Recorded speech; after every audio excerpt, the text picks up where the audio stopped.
इसलिए तुम्हें कहूं, इसे ठीक से सुनो, समझ लेना। धर्म बड़ी सीधी चीज है, लेकिन मन के कारण पुरोहितों ने धर्म को बहुत जटिल बनाया, क्योंकि जटिल की ही अपील है। तो उल्टी सीधी हजार चीजें धर्म के नाम से चल रही हैं। उपवास करो, शरीर को सताओ, शीर्षासन करके खड़े रहो, उल्टा सीधा बहुत चल रहा है। और वो चलता इसलिए है क्योंकि तुम्हें जचता है।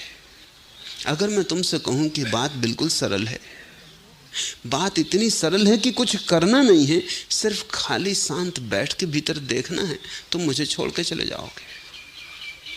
तुम कहोगे जब कुछ करने को नहीं है तो क्यों समय खराब करना, कहीं और जाएं जहां कुछ करने को हो।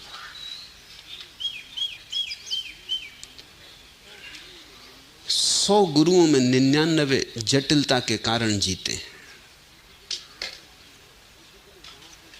वो जितने दांव पेंच तुम्हें बता सकते हैं उतने बता देते हैं, और दांव पेंच में तुम उलझ जाते हो। मन बड़ा रस लेता है, पहुंचते कभी भी नहीं पहुंचते। तो गुरु कहते पहुंचना कोई इतना आसान है, जन्मों जन्मों की यात्रा है।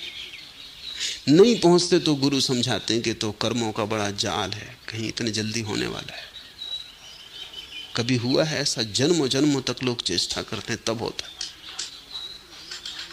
अब दूसरे जन्म में इन्हीं गुरु से मिलने का उपाय तो है नहीं।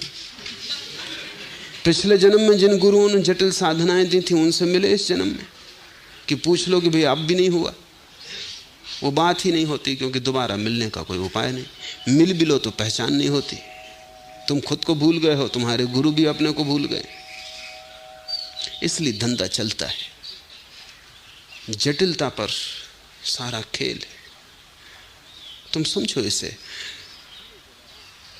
हीरे जवारात बहुमूल्य क्योंकि न्यून है, उनका मूल्य उनकी न्यूनता में। खुद में कोई मूल्य नहीं है। कोहनूर 2 कौड़ी का नहीं है। क्या करोगे? खाओगे, पियोगे।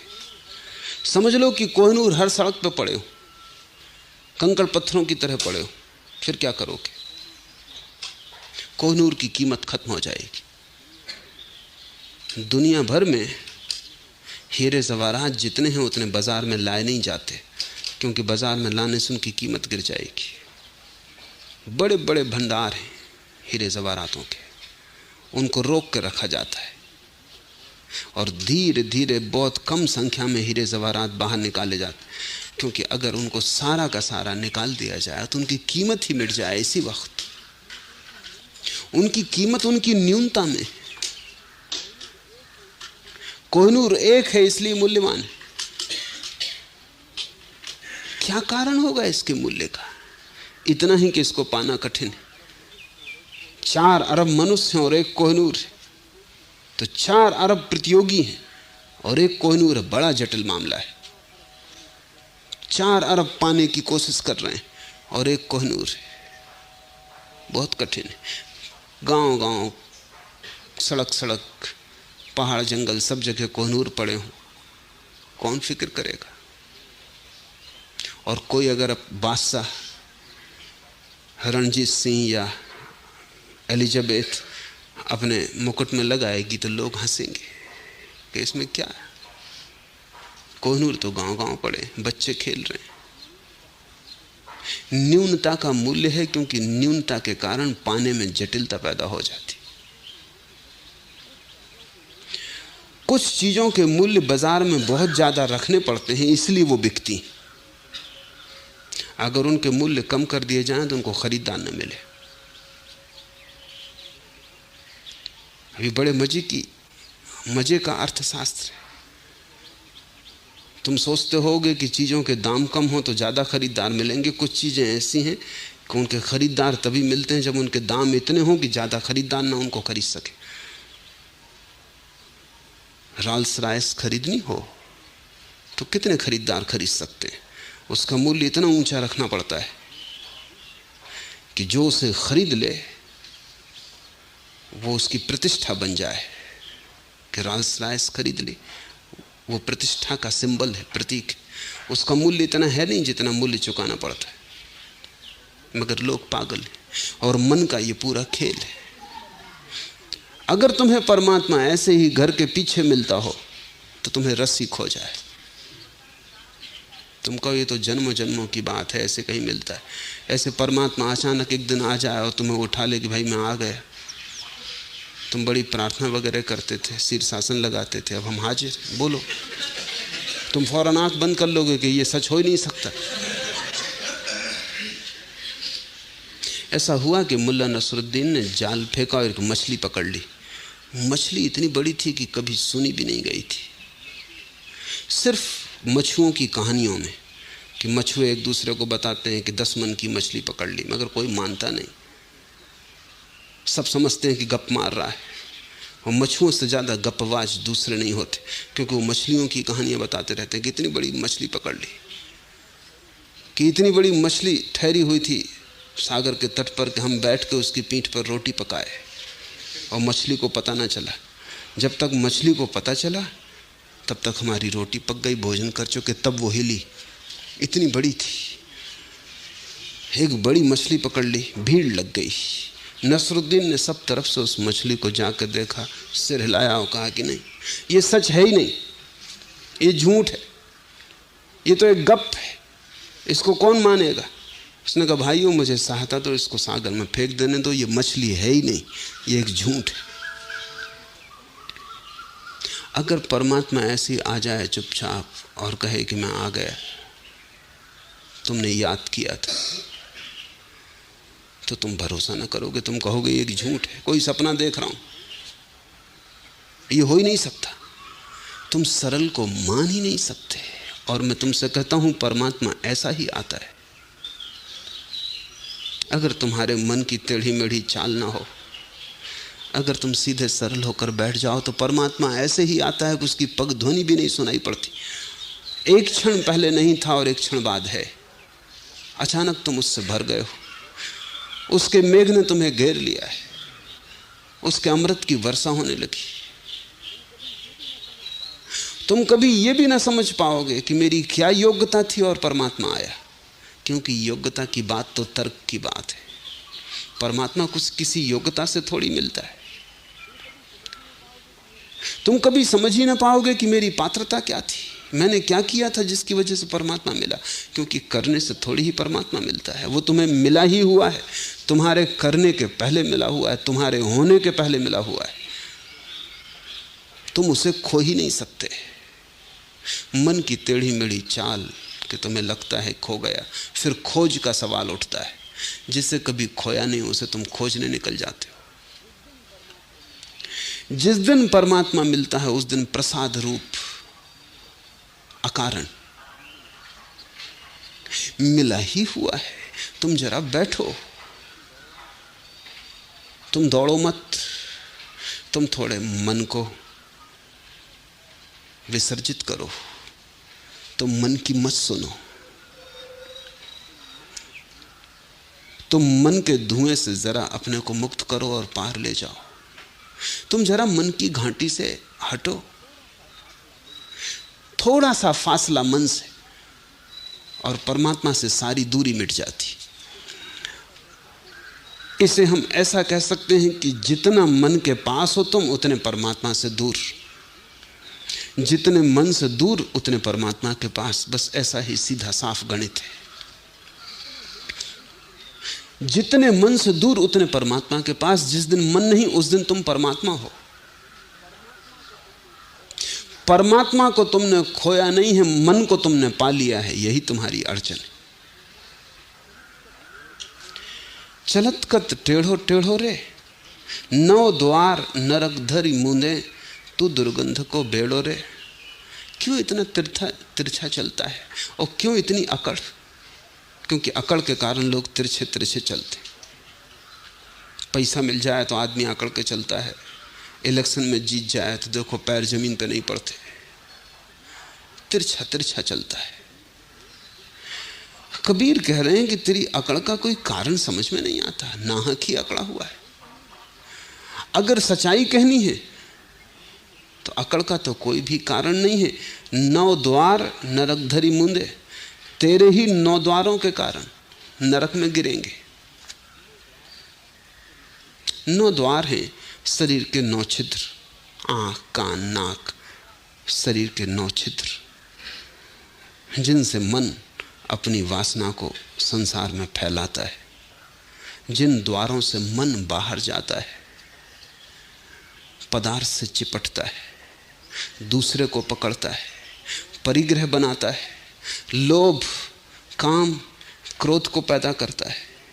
तो कबीर कहते हैं 9 द्वार नरक धरी मूंदे, तेरे ही कारण और तेरे ही द्वारों के कारण नरक का द्वार खुलेगा। अकड़ किस बात की है? क्यों ऐसा तिरछा तिरछा जा रहा है?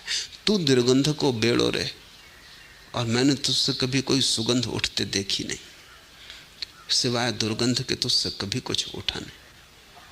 तू दुर्गंध का घर है, फिर भी अकड़ा फिर रहा है। इसे थोड़ा समझो। अपने ही मन से बात करनी ध्यान का एक बड़ा गहरा प्रयोग है। जब तुम अपने मन से बात करने लगते हो तो फासला हो जाता। जब तुम अपने मन से बात करते हो तो मन वहां, तुम यहां। तुम अपने मन से कहते हो चलत कत टेढ़ो टेढ़ो रे, फासला हो गया। तुम बोलने वाले हो गए, मन सुनने वाला हो गया। अपने मन से बात करना ध्यान का एक गहरा प्रयोग है। कभी कभी बैठ के बात करने से तुम बड़ा लाभ पाओगे, और मन के पास कोई जवाब नहीं है। अगर तुमने ठीक से बात की और चीजें साफ रखी तो मन क्या कहेगा? मन के पास कोई जवाब नहीं है। तू दुर्गंध को बेड़ो रे, मन से सिवाय दुर्गंध के कभी कुछ नहीं उठता। और कभी अगर तुम्हें सुगंध मालूम पड़ती है तो तुम खोज करना, वो मन के पार से आती होगी, मन से नहीं आती। जैसे समझो, क्रोध मन से उठता है, घृणा मन से उठती है, वैमनस्य ईर्षा मन से उठती है, जलन, द्वेष, मत्सर मन से उठता है। सब उपद्रव मन से उठता है। अगर कभी तुम्हें मन से कोई ऐसी चीज भी उठती मालूम पड़ती हो जो दुर्गंध जैसी नहीं है, तो तुम ठीक से खोजना, तुम फौरन पाओगे कि वो मन के पार से आ रही। जो प्रेम मन से उठता है वो तो दुर्गंध भरा ही होता है, वो तो घृणा का ही दूसरा रूप होता है। लेकिन एक ऐसा प्रेम भी है जो मन के पार से उठता है, और उसे तुम पहचान लोगे तत्क्षण, उसकी सुगंध ही और है। जब कभी कोई एक ऐसा प्रेम उठता है जो कुछ भी नहीं मांगता, जो कुछ भी नहीं चाहता, जिसकी कोई अपेक्षा नहीं है, जैसा प्रेम बुद्ध की आंखों में दिखाई पड़े, वो प्रेम मन से नहीं आ रहा, वो मन के पार से आ रहा है। उसमें फिर कोई दुर्गंध नहीं है, उसमें फिर घृणा का कोई पहलू नहीं। तुम बुद्ध के प्रेम को घृणा में नहीं बदल सकते, तुम्हारे प्रेम को घृणा में बदला जा सकता है। तो वो प्रेम मन से आ रहा है। तो क्या हुआ मापदंड? मापदंड ये हुआ कि जो भी चीज अपने से विपरीत में बदली जा सके वो मन से आ रही है, और जो अपने से विपरीत में न बदली जा सके वो मन के पार से आ रही है। ये क्राइटेरियन हुआ, ये निकस हुआ। इस पे तुम कस लेना। तुम किसी को प्रेम करते हो, एक स्त्री को प्रेम करते हो, आज सुंदर है, कल बूढ़ी हो जाएगी, फिर भी प्रेम करोगे, ऐसा ही प्रेम करोगे। आज स्वस्थ है,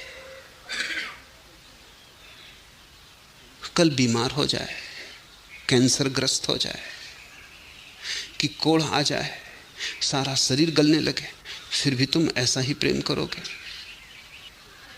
सिर्फ सोचो, तत्क्षण तुम जान लोगे कि नहीं कर पाओगे। आज स्त्री प्रसन्न है, तुम्हें पूजती, कल गाली दे, अपमान करे, तब भी ऐसा ही प्रेम करोगे।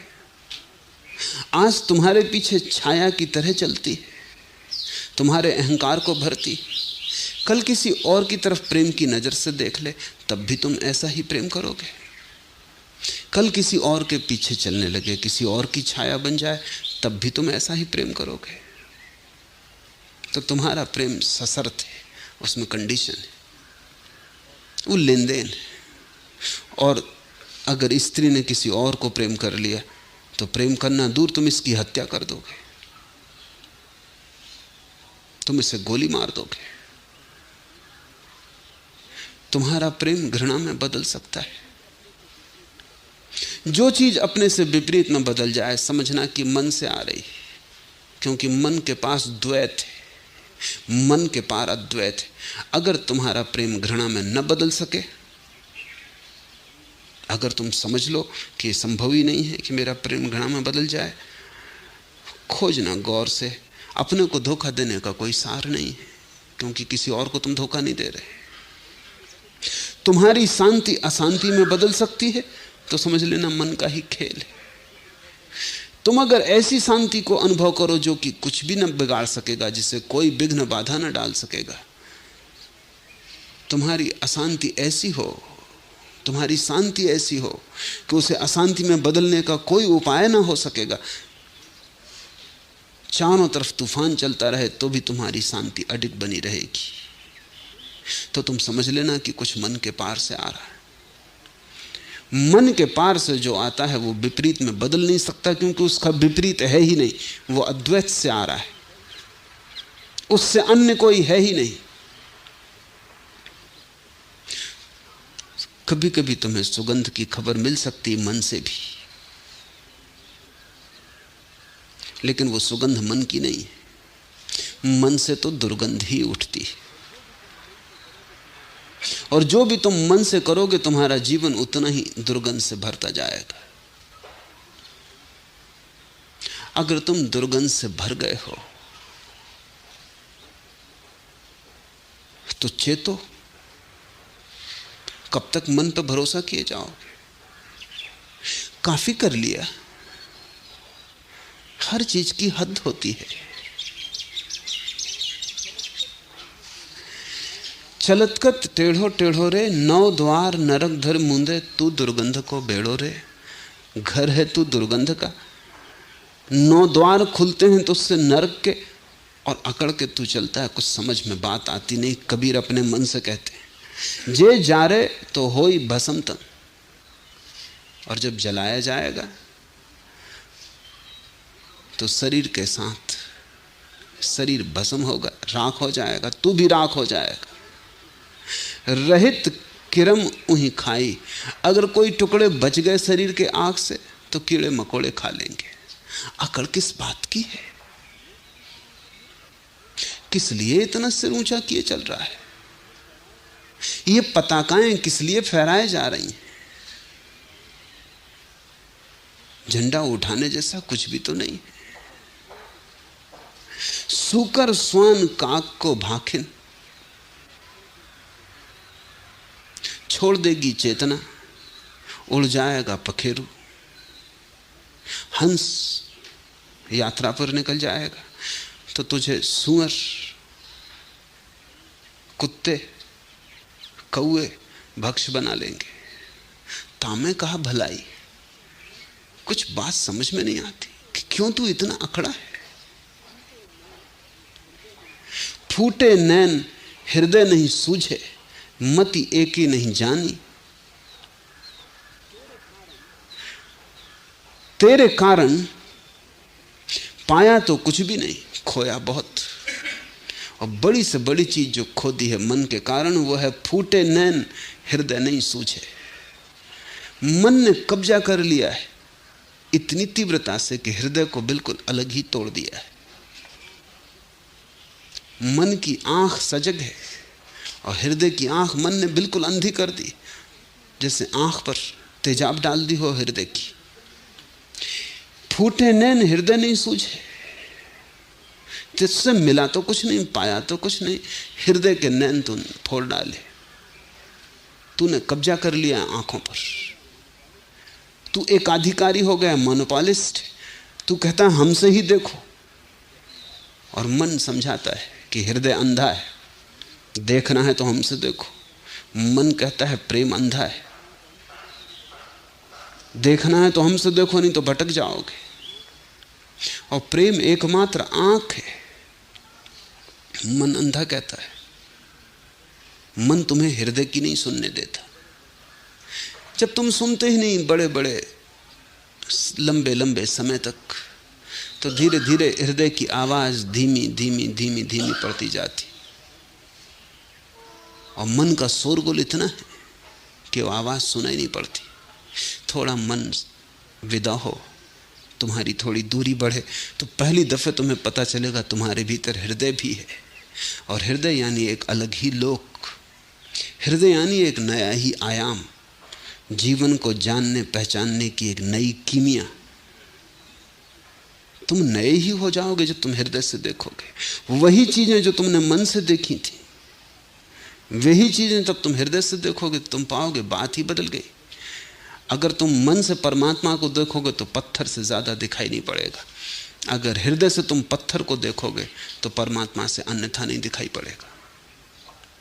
जिन्होंने पत्थर की मूर्तियां बनाई हैं परमात्मा की, उन्होंने बनाई होंगी हृदय से, उन्हें परमात्मा दिखाई पड़ा। तुम भी जाते हो उसी मंदिर में, तुम्हें पत्थर दिखाई पड़ता है। पत्थर की मूर्तियां बनाने का बड़ा राज है।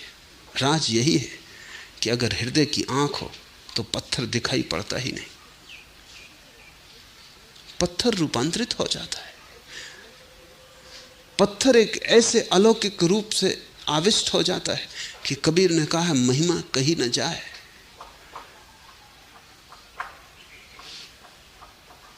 पत्थर तो तिरोहित हो जाता है, पत्थर में प्रकट हो जाता है परमात्मा, क्योंकि वो सब जगह भरा है, जगह जगह छिपा है। जरा खोदने की बात है, जैसे पानी जगह जगह छिपा है, जरा खोदा कि कुआं बन गया। लेकिन वो खुदाई हो सकती है हृदय के उपकरणों से। हृदय जोड़ता है, मन तोड़ता है। मन खंड खंड करता है, हृदय अखंड करता है। मन का सूत्र है विश्लेषण, एनालिसिस।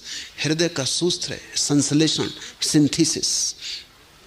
जहां चीजें खंड खंड हैं, हृदय वहां अखंड देखता है, और जहां चीजें अखंड हैं वहां मन खंड खंड देखता है। हृदय जब परिपूर्ण रूप से सक्रिय होता है तो सारा अस्तित्व एक हो जाता है।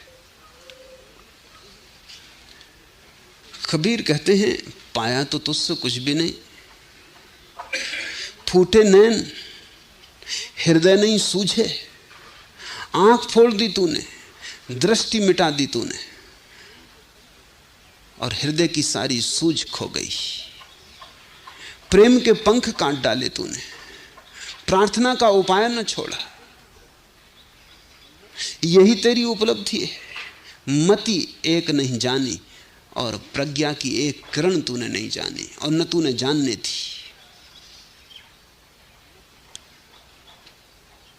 मति का अर्थ है प्रज्ञा, परम ज्ञान, उसकी झलक। मन ने बहुत ज्ञान इकट्ठा कर लिया है, लेकिन उस ज्ञान में मति की जरा भी झलक नहीं है। बहुत जानता है मन, और कुछ भी नहीं जानता। बड़ा संग्रह है ज्ञान का, शास्त्र, शब्द, सिद्धांत, लेकिन प्रतीति का एक कण भी नहीं है। और प्रतीति ही एकमात्र प्रज्ञा है, अपना ही अनुभव एकमात्र ज्ञान है। तो मन तोते की तरह है, रटन लगाए रखता है, दोहराता रहता है, बासा उधार। कबीर कहते हैं, मति एके नहीं जानी। इसके दो अर्थ हो सकते हैं कि मति की एक भी किरण न जानी। इसका एक अर्थ भी हो सकता है कि उस एक के संबंध में कुछ भी न जाना। बहुत के संबंध में जान लिया और एक के संबंध में कुछ भी जाना जाना। और एक ही असली जानना है। उपनिषदों ने कहा है जो उस एक को जान लेता वो सब जान लेता है। मति एके नहीं जानी, माया मोह ममता सु बांध्यो, बूढ़ी मुबो बिन पानी। इतनी ही तेरी कुशलता है कि माया मोह ममता सु बांध्यो, सपनों से बांध दिया तूने, सत्य से तोड़ दिया, मोह से बांध दिया तूने, ममता से बांध दिया, अहंकार से, मैं और मेरा। सपने तूने संजो दिए, झूठा एक जगत निर्मित कर दिया चारों तरफ, और एक ऐसी स्थिति बना दी। कहते हैं, कहावत है कि चुल्लू भर पानी में डूब मरो। कहते हैं उस आदमी से जिसको अब कोई बचने की जगह न रही, जिसने ऐसा अपराध किया है जीवन के साथ, जिसने ऐसा पाप किया है जीवन के साथ, क्या वो चेहरा दिखाने योग्य न रहा, तो उससे हम कहते हैं डूब मरो चुल्लू भर पानी में। चुल्लू भर पानी में क्यों? क्योंकि तुम इतने क्षुद्र हो गए कि चुल्लू भर पानी काफी होगा। चुल्लू भर पानी तुम्हारे लिए सागर जैसा होगा, डूब मरो। तुम इतने क्षुद्र हो गए, ये मतलब है। इतने छोटे हो गए तुम कि अब तुम्हें कोई नदी, कोई सरोवर, कोई सागर डूब मरने के लिए नहीं चाहिए। अपनी ही चुल्लू भर पानी में डूब मर सकते हो।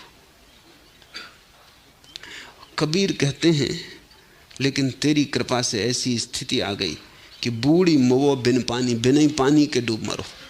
चुल्लू भर की भी कोई जरूरत नहीं, पानी की जरूरत ही नहीं है, बस डूब मरो।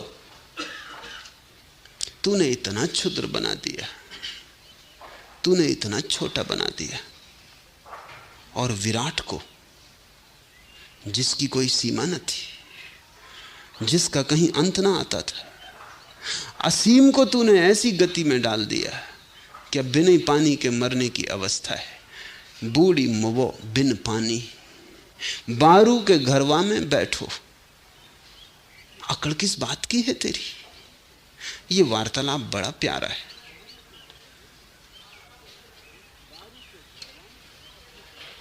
बारू के घरवा में बैठो। बैठा है रेत के घर में, जो अब गिरा तब गिरा, हवा का जरा सा झोंका और संभाले ना संभलेगा। शरीर की अवस्था ऐसी तो है, कब गिर जाएगा क्या पता। अभी है, क्षण बर्बाद ना हो जाए। एक क्षण का भी तो भरोसा नहीं है।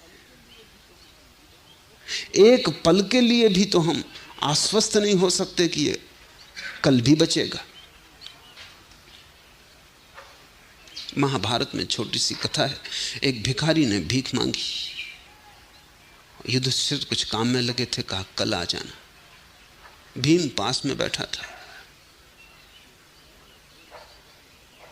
उसने उठाया एक ढोल और जोर से बजाया और भागा गांव की तरफ। युधिष्ठिर ने कहा तू ये क्या कर रहा है, क्या हो गया? उसने कहा मैं गांव में खबर कराऊं कि मेरे भाई ने समय को जीत लिया, कल का आश्वासन दिया है। भिखारी से कहा कि कल आ जाना। इसका मतलब कि कल हम यहां रहेंगे, इसका मतलब कि कल तू भी रहेगा। मेरे भाई ने काल को जीत लिया, इतनी बड़ी घटना घट गई, तो मैं जरा ढोल पीट के गांव में खबर कराऊं।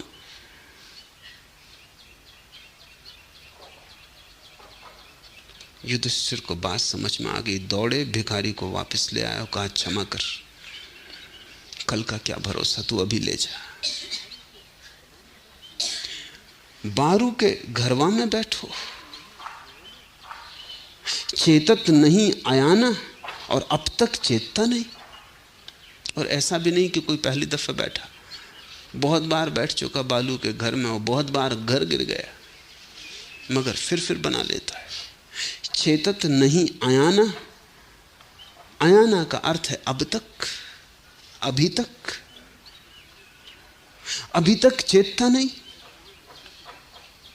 कहे कबीर एक राम भगत बिन, बूढ़े बहुत सयाना।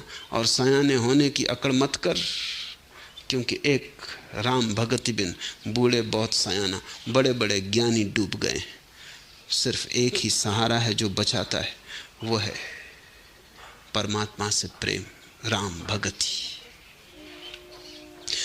अकड़ मत रख कि तू बहुत जानता है, ऐसे जानने वाले बहुत डूब मरे। ये बड़ा प्यारा वचन है, बूढ़े बहुत सयाना। मन बड़ा सयाना है, हर चीज में सलाह देने को तैयार है, वहां भी जहां कुछ जानता नहीं। हर बात में गुरु बनने की तैयारी। मन शिष्य नहीं बनना चाहता, गुरु बनने को सदा तैयार है। कूड़ा करकट इकट्ठा कर लेता है यहां वहां से। तुम जरा अपने मन को देखो, जो भी तुम जानते हो वो कहीं ना कहीं से इकट्ठा कर लिया है। सब उधार, सब बासा, सड़ा, जूठन फेंकी लोगों की, उसको इकट्ठा किए बड़े अकड़े और सयाने बने बैठे। ऐसा हुआ कि सूफी फकीर जुन्नैद एक गांव से गुजरता था। बड़ा पंडित था, बड़ा जानकार था, और जानकारों की बड़ी मुसीबत है कि वो जानते हैं तो वो दूसरों को जनाना चाहते हैं कि कोई मिल जाए जिसको सिखा दें। ऐसा हुआ, उस दिन कोई ना मिला। अधार्मिक गांव रहा होगा, कई को पकड़ने की कोशिश की जुन्नैद ने, लेकिन लोगों ने कहा कि अभी जरा दूसरे काम से जा रहे हैं, फिर जब फुर्सत होगी तब आएंगे। या लोग जानते रहे होंगे इस पंडित को। कोई ना मिला तो एक छोटा बच्चा मिल गया। वो एक दिया लिए जा रहा था एक मजार पे चढ़ाने को। तो जुन्नैद ने उसको कहा कि सुन बेटे, ये दिया तूने ही जलाया? उस लड़के ने कहा कि निश्चित मैंने ही जलाया। तो तू क्या ये बता सकता है कि ज्योति जब तूने जलाई ना थी तो कहाँ थी, और जब तूने जलाई तो कहाँ से आई, किस दिशा से? उस लड़के ने कहा कि देखो, फूंक मार कर उसने दिया बुझा दिया और कहा कि अब ज्योति कहाँ गई आप ही बता दो। आपके सामने ही गई, तब मैं बता दूंगा कहाँ से आई। जुन्नैद को पहली दफा होश आया कि बड़ी बड़ी ज्ञान की मैं बातें करता हूं कि संसार कहां से आया, किसने बनाया, और ये ज्योति सामने ही मेरे आंखों के लीन हो गई और मैं नहीं बता सकता कहां गई। उसने झुक के पैर छुए उस बच्चे के, और जुन्नैद ने लिखा है उसी दिन मैंने पंडित होने का त्याग कर दिया। ज्ञान कचरा है। क्या बकवास मैंने भी लगा रखी। छोटी छोटी बात का पता नहीं, बड़ी की बात कर रहा हूं। अपना पता नहीं, संसार की बात कर रहा हूं। खुद की कोई खबर नहीं, खुदा की चर्चा चला रहा हूं। जुन्नैद उसी दिन परिवर्तित हो गया। जुन्नैद ने कहा अब हम सिखाने नहीं निकलते, अब सीखने निकलते हैं। वो शिष्य हो रहा। वो बड़ा विनम्र आदमी हो गया। उसकी विनम्रता अनूठी थी। उसने हर किसी से सीखा, और जब वो ज्ञान को उपलब्ध हुआ तो उससे लोगों ने पूछा तो उसने इस बच्चे को पहला अपना गुरु बताया। दूसरा गुरु एक चोर को बताया। लोगों ने कहा चोर और गुरु? उसने कहा एक रात एक गांव में मैं देर से पहुंचा, सारा गांव तो सोया हुआ था, धर्मशाला बंद हो चुकी थी। एक चोर एक अंधेरी गली में मुझे मिल गया। उसने कहा कि देखो, अब इस रात के अंधेरे में तुम्हें कहीं कोई जगह ना मिलेगी, विश्राम ना मिलेगा। मेरे घर तुम आ सकते हो, लेकिन मैं तुम्हें बता दूं क्योंकि तुम फकीर हो, मैं चोर हूं, अपना धंधा बिल्कुल अलग अलग। और फकीर से झूठ क्या कहना, सच सच बता देना, पीछे तुम पछताओगे कहां चोर के घर में रुक गए। मुझे कोई ऐतराज नहीं है और मुझे कोई डर नहीं है कि तुम मुझे बदल लोगे। मैं पक्का चोर हूं। तुम्हें अगर डर हो कि मैं तुम्हें बदल लूंगा, तुम कहीं और ठहर जाओ। जुन्नैद ने कहा कि मैंने सोचा, मन में मेरे भय तो आया था, चोर पहचान गया, मन में एक बात तो आई थी कि चोर के घर रुकना ठीक नहीं है, क्योंकि सत्संग सोच के करना चाहिए। लेकिन जब चोर ने कहा कि मैं पक्का चोर हूं, तुम मुझे ना बदल पाओगे, इसलिए मुझे उसकी कोई चिंता नहीं। हाँ, तुम्हें अगर डर हो कि मेरे पास रह के मेरा रंग तुम्हें लग जाएगा, तुम अगर कच्चे फकीर हो, तुम कहीं भी ठहर जाओ, तुम्हारी मर्जी। चोट लग गई तो उसने कहा कच्चे फकीर, गया, रुक गया, और फिर महीने भर तक रुका रहा। और चोर अनूठा आदमी था, रोज सांझ चोरी के लिए निकलता, रोज बड़ी आशा से भरा हुआ निकलता, और जुन्नत से बड़ी बातें करता कि आज महल में ही प्रवेश करने वाला हूं, वो देखना तिजोड़ी ही उठा लाऊंगा। और रात जब लौटता तब भी उदास ना दिखाई पड़ता। दरवाजा जब जुन्नत खोलता पूछता लाए, वो कहता आज तो नहीं लगा दांव, लेकिन कल पक्का है। ऐसा महीना बीत गया, दांव लगा ही नहीं, मगर उस आदमी की आंख की चमक ना गई, उसकी आशा न खोई, उसने कभी भी निराशा प्रकट ना की, वो हताश ना हुआ। फिर जुन्नत उसे छोड़ के चला गया। बाद में जुन्नत जब परमात्मा की खोज में डूबा और रोज दिन बीतने लगे और परमात्मा की कोई झलक ना मिले, तो एक दिन उसने तय कर लिया कि बस अब बहुत हो गया, अगर आज मिलता है परमात्मा तो ठीक, अगर नहीं मिलता तो समझ लेंगे है ही नहीं। तभी उसे चोर की याद आई और उसने कहा था कच्चे फकीर और मैं पक्का चोर।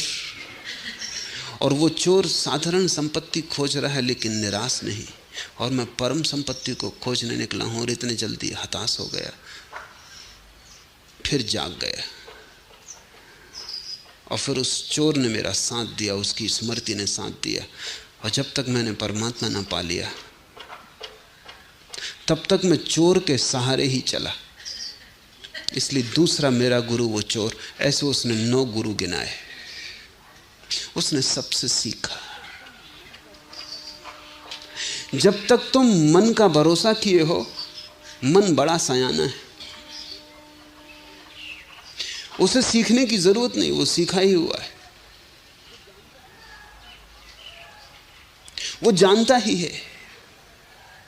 और जो जानता ही है उसे जनाना मुश्किल। जो जागा हुआ पड़ा हो और सोने का बहाना कर रहा हो उसे जगाना मुश्किल। जिसको पहले से ही ये भ्रांति हो कि हम जानते हैं, उसको जनाओगे कैसे? वो पहले ही अपने ज्ञान से भरा है, और ज्ञान कौड़ी का नहीं है, सब उधार है, तोता रटन थे, सीख लिया है, कहीं प्राण उससे भीगे नहीं। बाहर बाहर है ज्ञान, अंतस अछूता रह गया है, भीतर गहन अज्ञान है, अंधेरा है, रोशनी उधार है और बाहर है। रोशनी किसी और की तुम्हारी रोशनी नहीं हो सकती, दिया किसी और का तुम्हारे काम नहीं पड़ सकता। बुद्ध ने अंतिम क्षणों में कहा है अप दीपो भव, अपने दिए हो जाओ। कब तक शास्त्रों के दिए लिए फिरोगे? वो तो बुझे दिए। शब्दों के दिए कब तक काम आएंगे?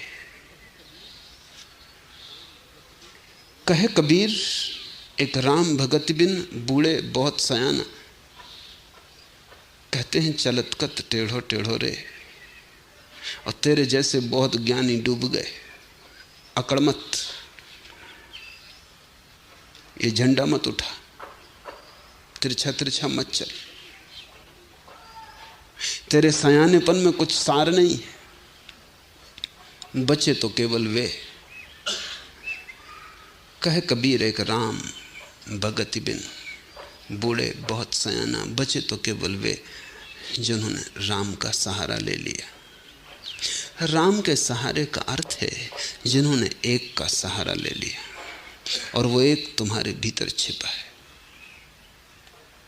जिन्होंने विचारों से दृष्टि हटा ली और चैतन्य की तरफ उन्मुख हो गए, जो स्रोत की तरफ लौट गए,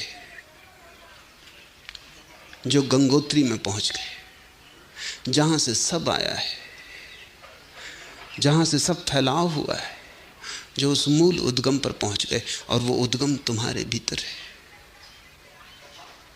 कस्तूरी कुंडल बसे। आज इतना ही।